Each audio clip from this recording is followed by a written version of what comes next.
리먼 브라더스와 미중 무역 전쟁, 코로나를 실제로 몸으로 맞으며 그 폭락장 때 이악 물고 실제로 버티신 분입니다. 그리고 18년 동안 몇십억을 만들었다고 하죠. 안녕하세요. 웅덩이 매매법 레버리지 ETF 장기 투자자 디벨론몽입니다. 목요일 바이든의 이례적인 성명으로 인해 두려워했었던 미국 소비자 물가 지수가 발표되었는데요. 정말 다행히 걱정했던 것만큼 나오지 않고 예상치만큼 나왔습니다. 저는 금요일 영상에서 쇼크가 올 수 있으니 조심하라고 말씀드렸는데 미국 증시는 상승 마감해주었습니다. 그리고 K 드렁크님께서 댓글 주셨는데 너무 공감되어서 가지고 왔습니다. 정말 저 같은 개인 투자자뿐만 아니라 많은 전문가들도 높은 CPI를 예상하고 쇼크에 대비했는데요.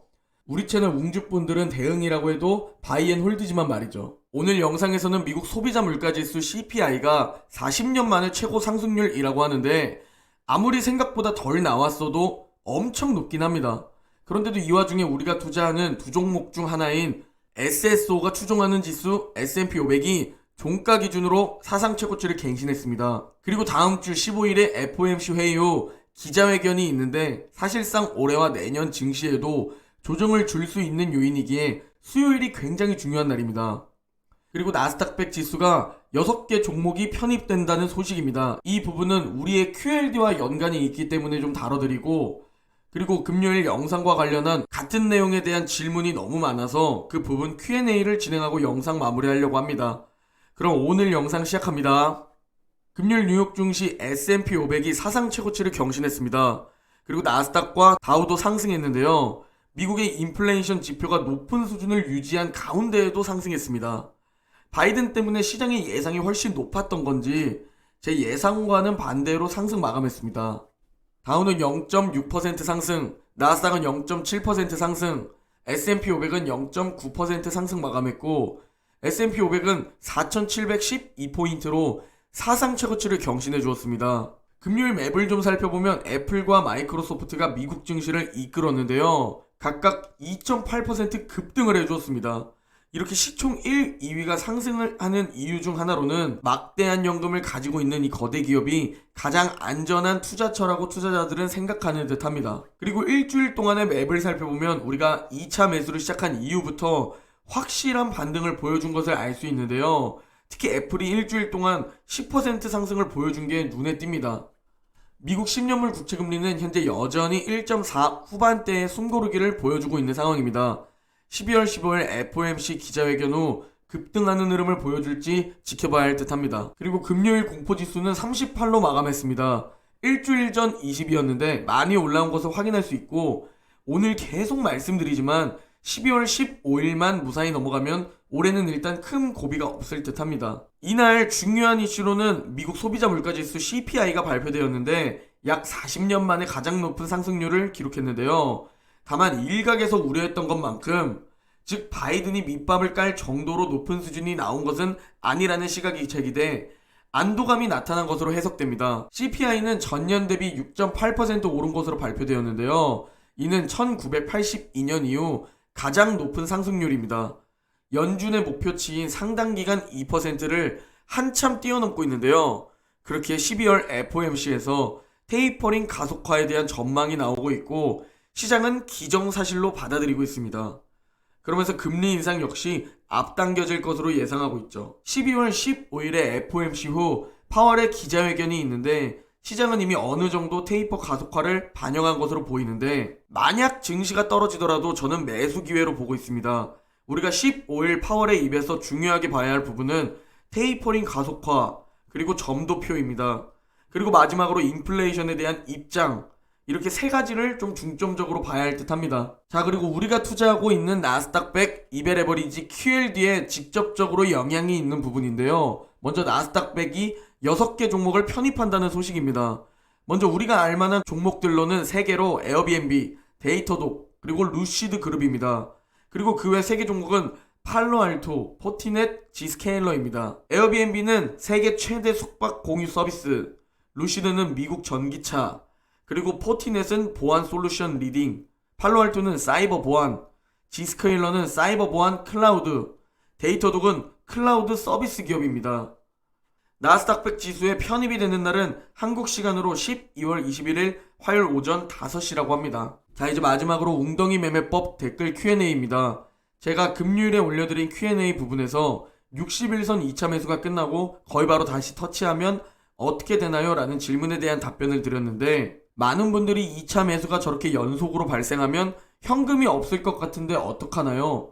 라고 질문을 주셨습니다. 먼저 월 50만원이든 100만원이든 200만원이든 매월 적립이 가능하다면 검정색 세로로 그어진 선이 매월 1일입니다. 매월 우리는 대부분 세로 계좌에 투자금이 적립됩니다. 그 돈으로 매수하는 방법이 있고, 만약 현금 비중이 너무 없다고 생각되시거나 너무 많은 현금을 쓴다고 생각되시면 뒤에 매수는 쉬어도 되겠죠? 다만 결과론적이겠지만 빨간 원이 방금 전 차트를 표시한 건데요. 저때 엄청나게 많다고 생각되는 매수 타이밍들이었죠. 그리고 현재까지 약 1년 동안 저 정도의 매수 타이밍은 오지 않았습니다. 그리고 저때 매수한 후 다음 2차 매수 타이밍은 4달 동안 오지 않았습니다. 사람의 심리가 정말 신기하다고 느끼는 게, 우리가 저 빨간 원에 있을 땐 많은 댓글들이 200일선에서 사야지 왜 벌써 사나요? 혹은 횡보장의 시작이다, 하락장의 시작이다 라고 많이 말씀하십니다. 그리고 그 후 쭉 상승해주면서 매수 타이밍이 안 올 땐 매수 타이밍 안 오는데 지금 그냥 사도 되나요? 이런 질문들이 너무 많습니다. 조급함을 버리시고 원칙대로 해야 내 감정에 최대한 덜 휘둘립니다.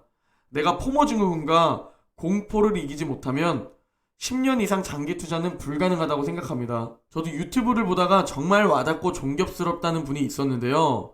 싱글파이어에 나오신 DP님 편이었습니다. 폭락장에서 어떻게 버티냐는 질문에 DP님은 주식을 잊고 넷플릭스 시리즈 긴 걸 보신다고 합니다. 최대한 주식 생각을 덜 하려는 거죠.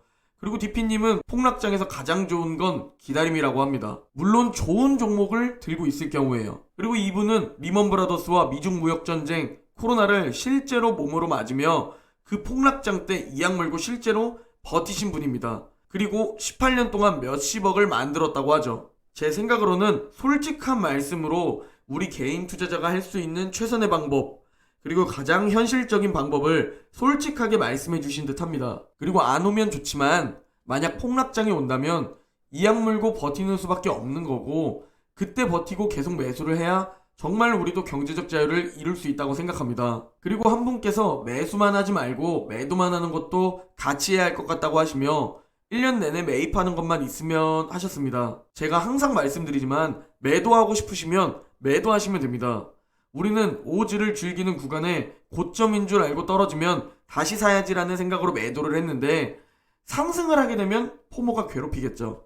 저 역시 2달 전 소액 스윙으로 들어간 3배 종목들 모두 한 달 전쯤 제가 생각했을 때 고점이라 생각했을 때, 그리고 그 3배 레버리지 스윙 투자 목표 수익률인 20%를 넘어서 매도하고 영상으로 말씀드린 적이 있습니다. 그리고 이제 TQQ, UPRO, SOXL 모두 그때 제가 매도했을 때의 가격보다 지금 가격이 더 높습니다. 즉 내가 고점에 파는 것도 거의 불가능하지만, 그리고 다시 저점에 사는 것을 계속 성공하는 사람은 없다고 보시면 된다는 거죠. 제 영상에 저 댓글을 주셨다는 건 이미 고점 매도, 저점 매수가 불가능하기 때문에 이곳에서 같이 공부하는 것 아닌가요? 우리가 그런 신의 영역을 할 수 있을 거란 환상을 버려두시고, 주식은 현실입니다. 현실적인 방법으로 수익 극대화를 해야 합니다. 바로 좋은 종목 바이앤홀드, 적립식 장기 투자로 말이죠. 하지만 우리는 지수추종 2배 레버리지 ETF, QLD와 SSO에 적립식 장기 투자를 하기에 그냥 적립식이 아닌 웅덩이에서 적립식 장기 투자를 하는 거죠. 수익률이 조금은 떨어지더라도 2배 레버리지이기 때문에 현실적으로 리스크 관리를 위해, 그리고 멘탈 관리를 위해서 말이죠. 그리고 현재 2달 전에 같이 들어가신 분들은 대략 20% 정도의 수익률이실 테고, 이번에 2차 매수 타이밍부터 들어가신 분들도 약 5% 정도 수익권이실 겁니다. 앞으로 우리 함께 서로 멘탈을 지탱해주며 10년 동안 버텨보는 거죠. 각자의 목표, 그리고 꿈을 위해서 말이죠. 그래서 다시 찾아온 오질 구간을 즐기는 겁니다. 열심히 적립했다면 저처럼 계좌 신고가이신 분들도 계실 거라 생각합니다. 그리고 11월만 해도 매수 타이밍이 안 올 것 같다고 계속 댓글 두시던 분들, 용기 내서 매수하셨는지 궁금합니다. 혹시 이번에도 놓쳤다면 이젠 정말 용기 내서 매수해야 한다고 느끼셨길 바라고, 다음 매수 타이밍에는 함께 하길 바라봅니다. 우리 모두 지금처럼 오를 땐 즐기고 웅덩이에서 줍줍하는 오즐웅줍하는 투자자가 되길 바라면서 오늘 영상 마무리하겠습니다. 제 영상이 도움이 되셨다면 구독과 좋아요, 댓글 한 번씩 꼭 부탁드립니다.